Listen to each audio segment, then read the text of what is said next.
بسم اللہ الرحمن الرحیم۔ السلام علیکم ورحمۃ اللہ وبرکاتہ۔ عزیز طلباء و طالبات، امید ہے کہ آپ سب اللہ تعالیٰ کے فضل و کرم سے خیر و عافیت سے ہوں گے۔ اللہ تعالیٰ آپ سب کو اپنی حفظ و امان میں رکھے، آمین۔ عزیز طلباء و طالبات، اب ہم الدرس الرابع بے کے الکلمات والتراکیب کا مطالعہ کرتے ہیں۔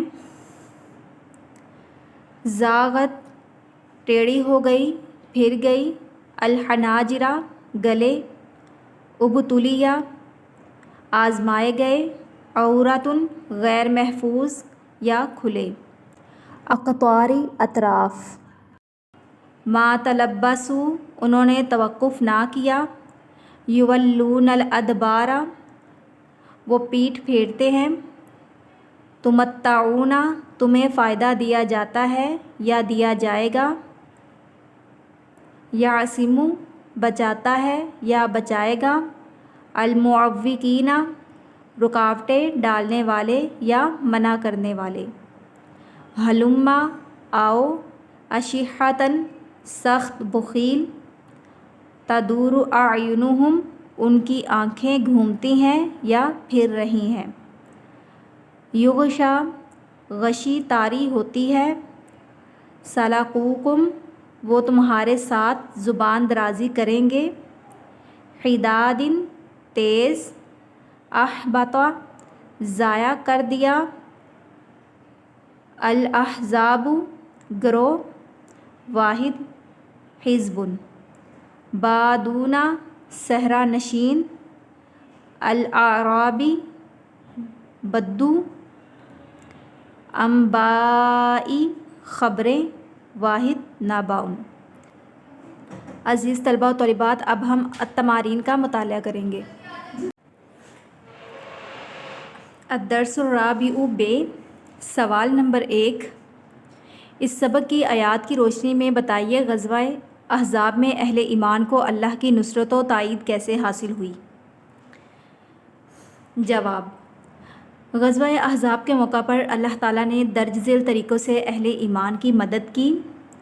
اللہ نے اہل ایمان کی مدد کے لیے تیز آندھی اور بارش بھیجی، جس سے کفار کے خیمے اکھڑ گئے اور ان کی سواریوں نے ڈر کر رسیاں توڑ دیں اور جدھر کو منہ آیا بھاگ گئیں۔ اللہ تعالیٰ نے فرشتوں کی فوجیں بھیجیں جنہیں مسلمان دیکھ نہ سکے، لیکن کفار دم دبا کر ایسے بھاگے کہ پیچھے مڑ کر نہ دیکھا۔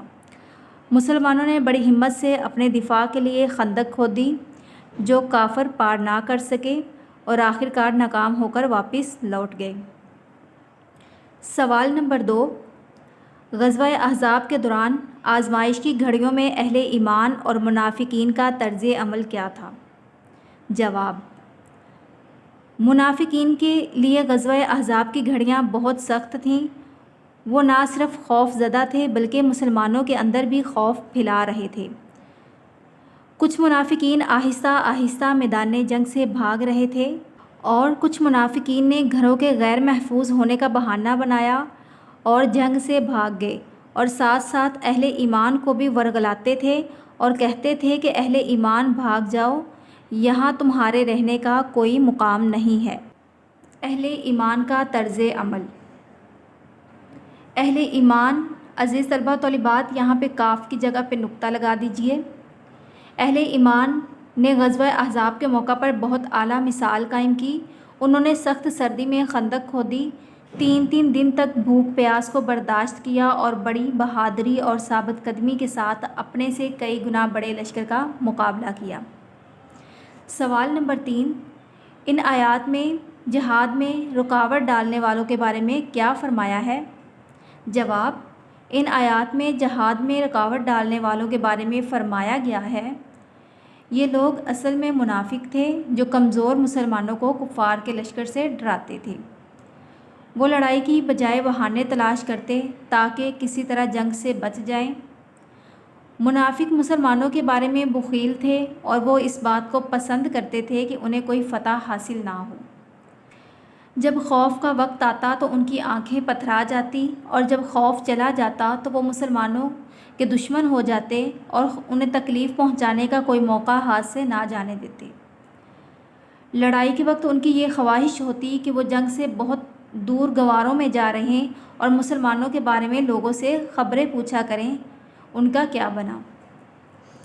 عزیز طلباء و طالبات، آپ نے الدرس الرابع بے کے کلمات و تراکیب اور التمارین کا اچھے سے مطالعہ کرنا ہے۔ دعاؤں میں یاد رکھیے گا۔ اللہ حافظ۔